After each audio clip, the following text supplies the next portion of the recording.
एक मेयर का रेजिग्नेशन। क्या अमेरिका के अंदर शुरू हो चुके हैं साइलेंट वार? मई 2026 अमेरिका से एक ऐसी खबर आई जिसने दुनिया को हिला दिया। कैलिफोर्निया के आर्किडेस के मेयर एलिन वोंग अचानक अपनी कुर्सी छोड़ देती है। लेकिन ये कोई नॉर्मल पॉलिटिकल रेजिग्नेशन नहीं था। ये एक वार्निंग थी। एक ऐसी वार्निंग जो सिर्फ अमेरिका के लिए नहीं, पूरी दुनिया के लिए है।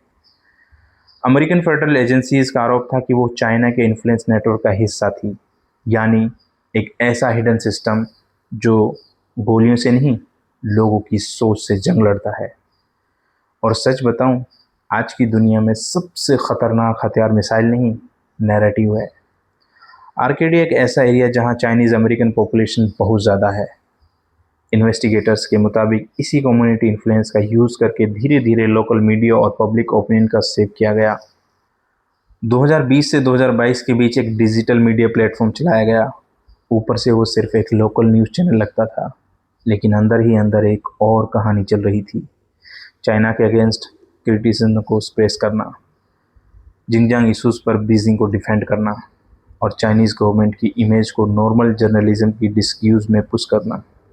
यानी प्रोपेगेंडा को प्रोपेगेंडा की तरह नहीं, बल्कि अपनी कम्युनिटी की आवाज़ बनाकर दिखाया जा रहा था।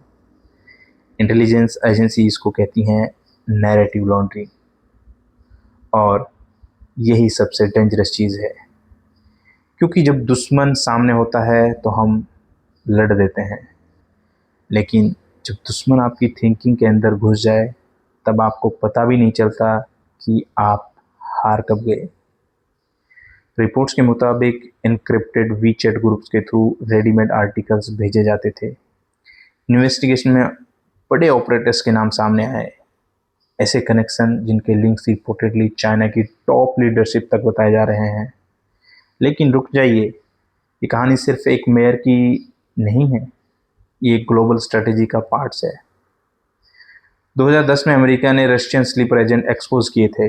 2018 में मारिया बुटीना केस सामने आया। 2023 में ब्रिटेन पार्लियामेंट से जुड़े एक रिसर्च पर चाइना के लिए स्पाइंग एलिगेशन लगे। पैटर्न सेम है, टारगेट भी सेम है। आज फॉरेन इंटेलिजेंस एजेंसी सीधे प्रेसिडेंट को टारगेट नहीं करती, वो टारगेट करती हैं लोकल लीडर्स को, मेयर्स को, काउंसलर्स को, कम्युनिटी मीडिया एंड इन्फ्लुएंसर्स को, क्योंकि उन्हें पता है आज का लोकल लीडर कल देश का फ्यूचर बन सकता है। इसी स्ट्रेटेजी को कहते हैं सब नेशनल पेनिट्रेशन। और अब सबसे बड़ा सवाल, क्या सिर्फ अमेरिका में ही ऐसा हो रहा है? ये दुनिया के और देशों में भी धीरे धीरे लोगों की सोच खरीदी जा रही है? क्योंकि हिस्ट्री गवाह है, देश हमेशा बॉर्डर पर नहीं हारता। कभी कभी देश तब हारता है जब उनके अपने लोग दूसरे के नैरेटिव पे चलने लगते हैं। और जिस दिन किसी देश के लीडर्स अपने देश से ज़्यादा किसी और देश के इंटरेस्ट को प्रोटेक्ट करने लगे, उस दिन बर्बादी शुरू हो जाती है। ये सिर्फ पॉलिटिक्स नहीं, ये फ्यूचर की वार है, और शायद ये वॉर ऑलरेडी शुरू हो चुकी है। Thanks for watching.